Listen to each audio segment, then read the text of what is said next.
Bakit ganito ang battery ng MacBook ko? Day 11 sa MacBook. 11 days ko na rin ngang gamit tong MacBook ko. And yes, hindi rin ako makapaniwala pero 3 times ko pa lang siya na-charge. Ngayon nga, meron pa rin siyang battery after ko i-full charge nung Friday. Legit yung 18-hour battery niya as advertised.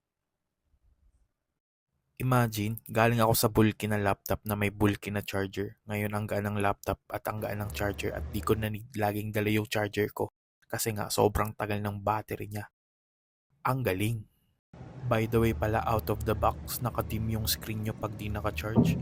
Click nyo lang dito sa battery settings, then sa baba, option, then off nyo lang yung slightly dim kung gusto nyo mas bright yung screen nyo kahit naka-unplug.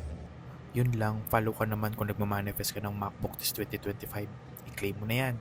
And again, keep on aiming.